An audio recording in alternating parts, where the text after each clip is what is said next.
This is Joseph Padoe's Apostolical Miracle Revival, bringing you the message of peace, joy, and salvation.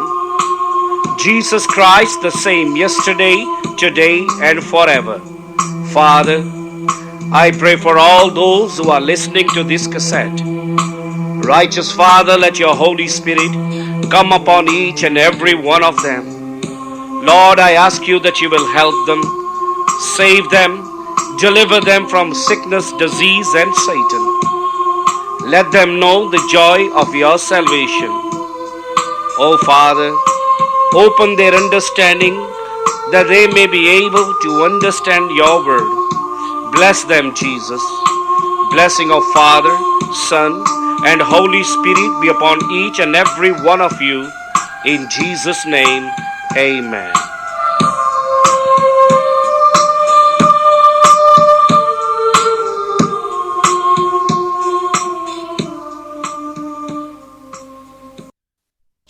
Last week we read that the brothers of Joseph went back to their father with the corn, but one of their brothers, Simeon, was kept as a prisoner in Egypt, and Joseph commanded them that next time they come to get the corn, they must bring their younger brother Benjamin with them, that he can verify their story.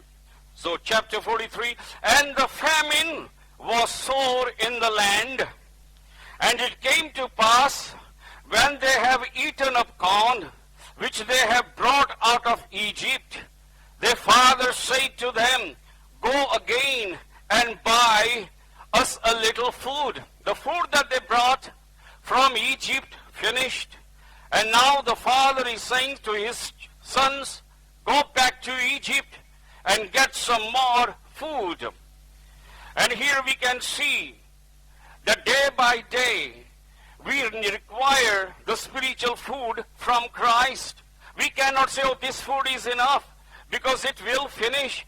That's why Bible says in the prayer, give this day our daily bread. You need daily manna. When God sent manna in the time of Moses, God sent manna every day. It was fresh every day, and you was not to hoard it or gather it, but get that fresh manna every day, except on the Sabbath days.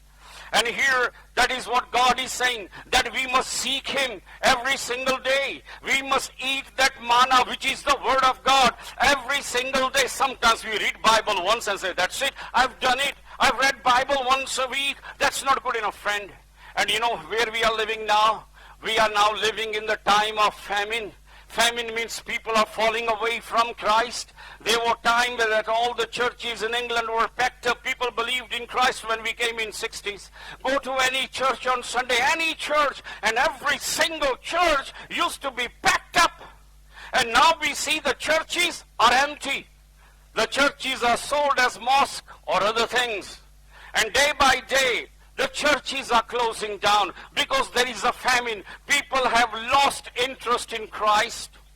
Even those who are coming in the church, they have lost interest in Christ. They take the name of Jesus, but they are not in love with Jesus. There was recently a dream where God showed that people in this church were sleeping with the blankets on. And that wasn't a dream from God. And I was there preaching, and God said, even though you preach, they are asleep. And the God was angry. He said, they are asleep. They have taken the blankets. They are not listening. That they have let their soul go down to sleep. They are not bothered. They are too busy in worldly things. They are too busy into day-to-day life and not knowing danger that is coming very soon. Look at the things that are happening on this earth, friend. That is sign pointing that He's not coming, but on the way. The Bible says before He comes, the powers of heavens, the very atmosphere shall be shaken. Every single day you hear about earthquakes, the famines, the fighting, the killing, the murders. You name it, the world is going worse and worse because He's on the way. And God has said they are sleeping. Spiritually they are sleeping. They are not awake in God. Even when they come to worship, they are sleeping. They are not awake in God. We can only tell you to wake up. We can only tell you this is famine like Jacob's time. Famine is where people are no longer interested in Christ. People are dying, even those who are with Christ, even they are dying because they are looking at the world. And they are dying because they are not taking that spiritual food every day. They are drifting away from Christ.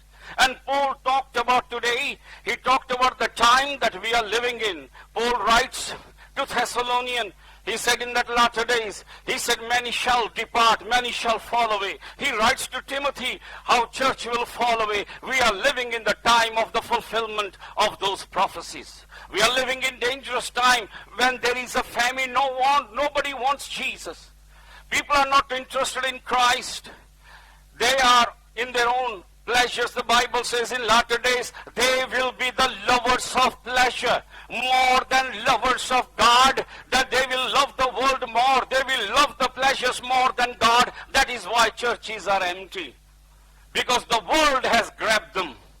They are in the world. They love the pleasures which are in the world. The Bible says they will hold the form of godliness, but they will deny the power. These prophets were mighty men of God. They did not spoke from their own minds, from their own heart. They spoke as the Spirit of great Creator Yahweh through Jesus, His Son, spoke through them. And here St. Paul says in latter days, they will say they are Christian. They will profess to be Christian. But Jesus will not be ruling their lives. They will come to church, they will sing and give praises, yet their hearts will not be right with Christ.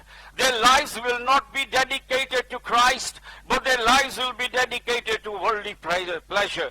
That's what's happening today. Even people sitting in the church, many of them, they might be sitting there, but spiritually they're finished. Spiritually they are dead, completely dead. And the sad thing is, sometimes it's impossible for them to come back to God. It is very easy to fall, friend, and very hard to climb again. It's very hard, very, very hard to get back again, friend. And now when somebody falls, devil makes sure you are in his grip. You are there to stay with him. And here there was a famine, and the food finished. Whatever we read about God and learn about God, we cannot say it's enough. There is never enough. You must be always anxious to hear about God. You must be always anxious to learn about God. And you must never say it's enough, I know everything. My friend, the day you say you are full, you will get bread no more. The bread is only for those who are hungry souls. To them Christ will fill. To them Christ will satisfy. In the prayer we make prayer, God give me day by day daily bread. He's not talking just about physical food that we eat, but the bread which is Christ, which is God's word. Every day you got to be in prayer. Every day you got to seek God. Every day, not one day a week. Every day you got to be walking with Messiah, your Father. And every day you got to pick up your cross, friend, and you got to walk. And here the food is finished, telling his sons, go and get the food. And Judah spake unto him, saying, the man did solemnly protest unto us, saying, ye shall not see my face, except your brother be with you. If you will send our brother with us, we will go down and buy the food. And here Judah spoke from the very lineage that Christ was going to come. A Judah to whom the blessing was given by Jacob, that out of Judah shall Messiah, the king, come.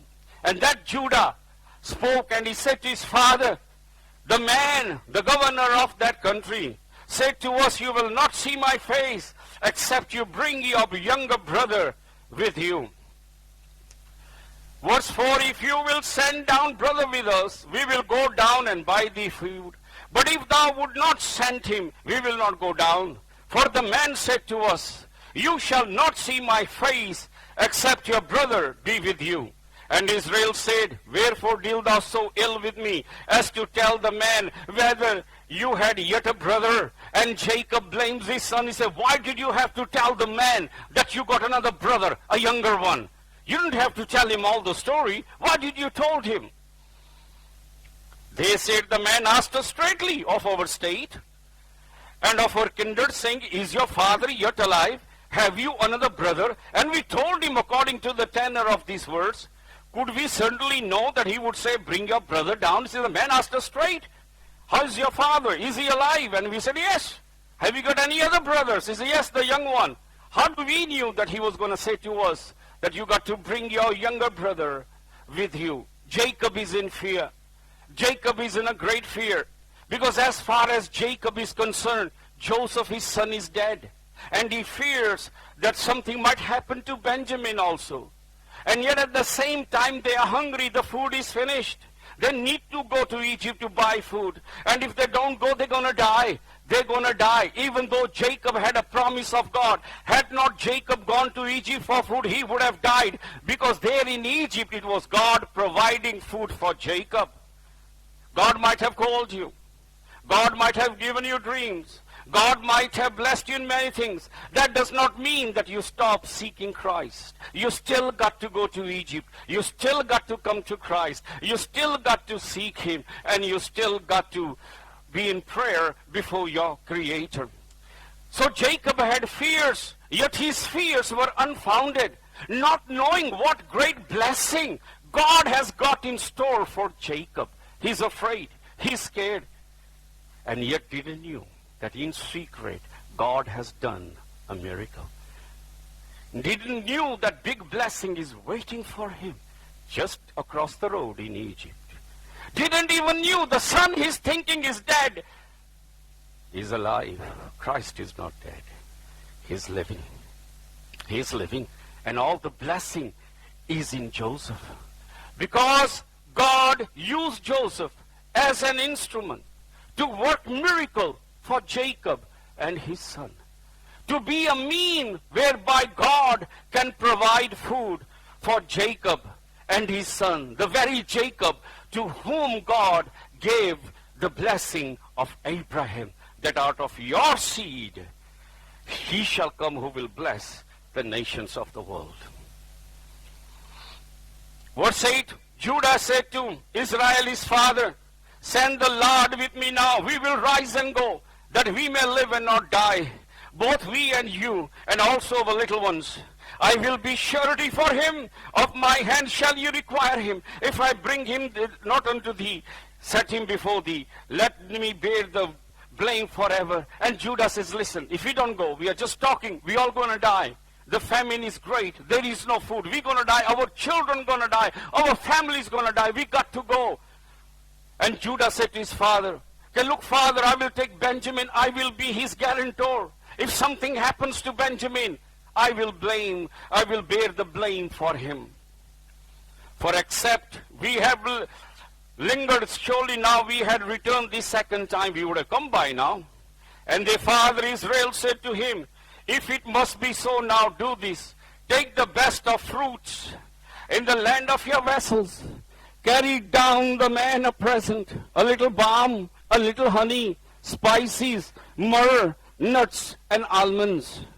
And take double the money in your hand, and the money that was brought again in the mouth of your sack, carry it again in your hand. Providentially it was an oversight. Jacob, by now, whatever he has, he's sending as a present, not as a bribe, but as a present to this man who is a governor over Egypt, not knowing that he's giving very thing to his own son. And he sends almonds and the spices which he had, and the myrrh, and he sends nuts, and he sends the best honey he has. Take this as a gift to the governor of the land, and take double the money, and also the money that you found in your sack. Verse 13, take also your brother, rise, go again unto the man, and God Almighty give you mercy before the man, that he may send away your other brother and Benjamin.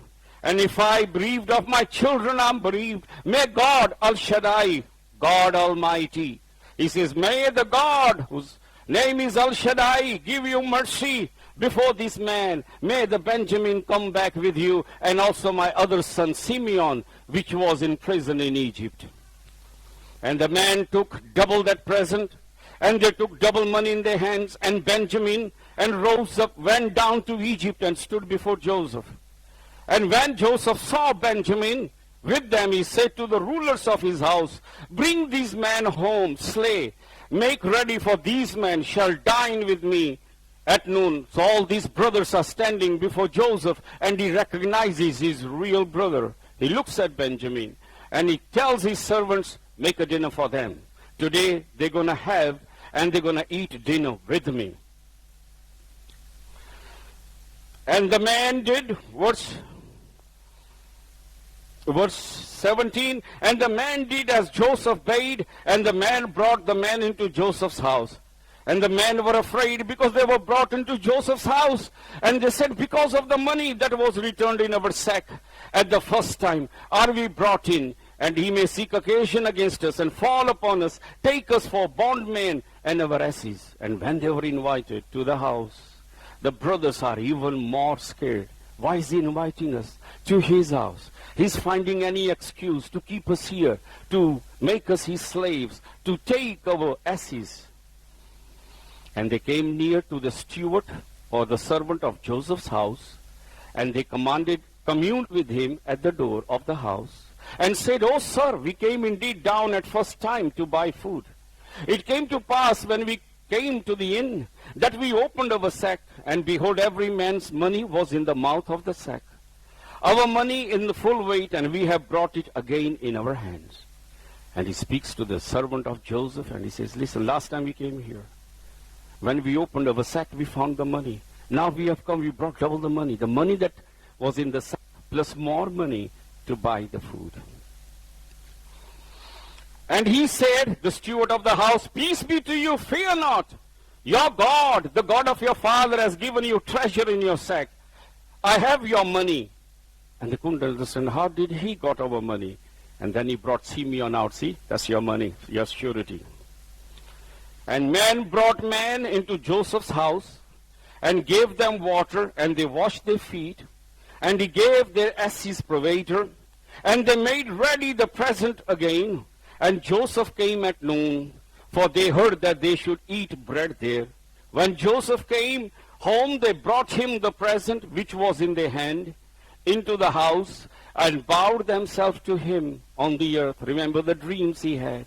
They bowed before him and bring the present that their father sent for this governor. And he asked them of their welfare, and said, "Is your father well, the old man about whom you spoke? Is he alive?" He wanted to find about his father. So he couldn't say, "My dad." He said, "The old man, your father, how is he? Is he well? Is he still alive?" And they answered, "Thy servant, our father, is in good health. He is yet alive." And they bowed down their heads and made obeisance. And he lifted up his eyes and saw his brother Benjamin, his mother's son, and said, "Is this your younger brother, of whom you spoke unto me?" And he said, "God be gracious to you, my son." And Joseph made haste, for his bowels did yearn upon his brother. He sought where to weep. He entered into the chamber and wept there. He couldn't control his tears when he saw his real brother. He had to go to inner room to cry for a while, without his brothers knowing yet. He washed his face, went out, refrained himself, and sat on bread. And they sat for him by himself, for them by themselves, for Egyptian which did eat with them by themselves, because the Egyptian might not eat bread with the Hebrews, which is an abomination unto Egyptians. So there are 3 tables set, one for Joseph to eat, other table for his brothers to eat, and the other table where the Egyptian servants or his officers would eat. And they set before him the firstborn according to his birthright, and youngest according to his youth. And the man marveled one at another. And he took and sent messages unto them from before him.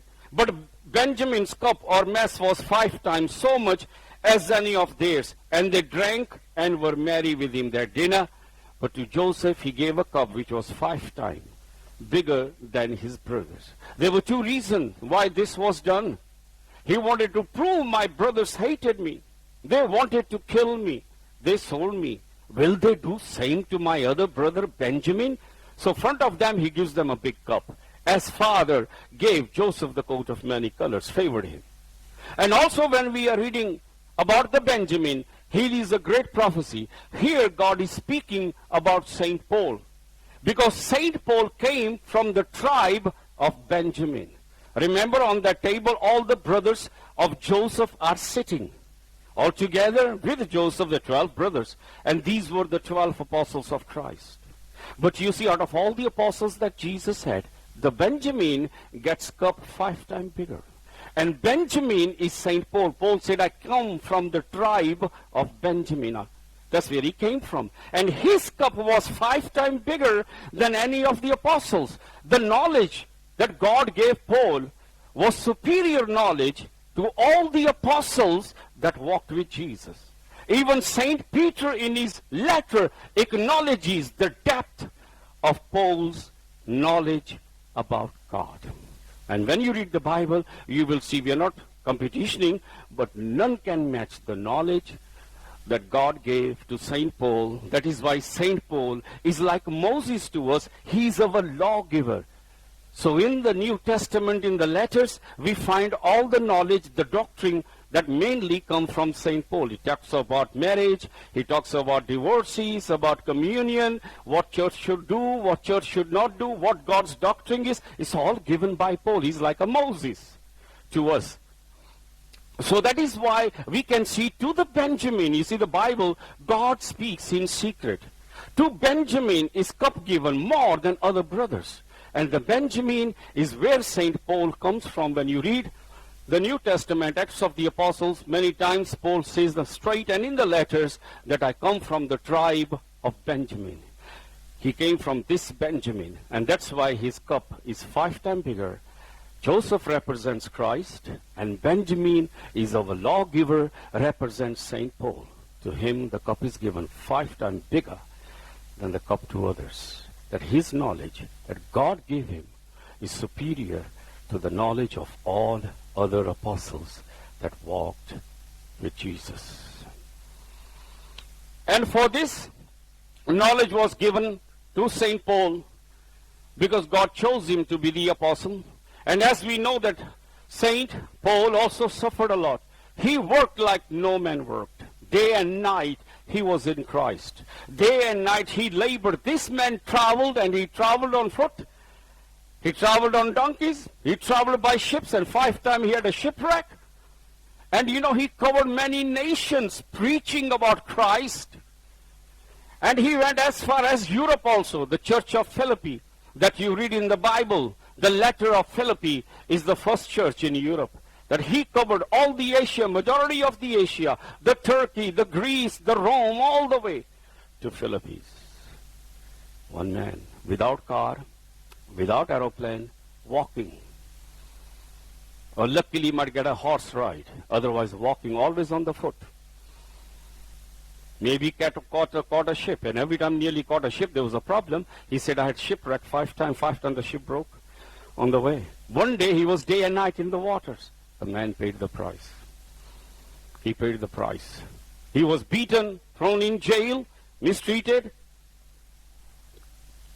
also rejected by the church. Many of the churches that he founded, they spoke against him. They mocked him in so many ways. And yet this man, day and night, was in Christ. He was one of the greatest saints ever to walk this earth. The man called St. Paul, the greatest saint from the tribe of Benjamin, with a cup 5 times bigger than the other brothers' cup, other apostles. So God speaks in secret. So we're going to read 44 because in 2 chapters there's nothing much to preach about, just a story, so we read again. And he commanded the steward of his house, saying, fill the man's sack with food as much as they can carry. Put the man's money in his sack's mouth. And they put my cup, the silver cup, in the sack mouth of the youngest, and his corn money. And he did according to the word of Joseph had spoken. You see, his brothers are not broken yet. They are broken. They are repentant what they done, but not broken enough. So Joseph said, this is what you do to his servants. Fill their sack with food as much as they can carry. And put their money back in their sack. We don't want money. In Christ, friend, it is free. The bread of life is free. Remember, we preached about that. Then he said, see my cup that I drink wine. Put it in younger son's sack. Put it in his sack without them knowing it. And soon as the morning was light, men that were sent away, they and their asses. And when they were gone out of the city, and yet not far off, Joseph said to his steward, Up, follow after the men. And when thou doest overtake them, say unto them, Wherefore have you rewarded evil for good? He said to his servant or his steward, House servants, come on right after them now, and tell them, hold them as they are traveling, that why have you treated my master bad? Because he's been good to you, and you have done evil or treated him bad. Is not this it is in which my Lord drinketh, whereby indeed he divineth? And he shall done evil in so doing. And he overtook them, and he spake unto them these words. He said, when you find the cup, tell them, is this how you treat my master? Do evil to my master? And as they said unto him, Wherefore saith my Lord these words? 7. God forbid that thy servant should do according to this thing. And behold, the money which we found in our sack mouth, we brought again unto thee out of the land of Canaan. How then should we steal out of my Lord's house silver or gold? And as they are traveling, they are stopped on the way by the steward. And he blames them for stealing the cup of Joseph. And they said, how can we do such a thing? We actually came, we doubled the money. We also paid the money that was in our sack. And how can we, treat our Lord such a way that steal his cup, the very cup that he drinks from? Verse 9.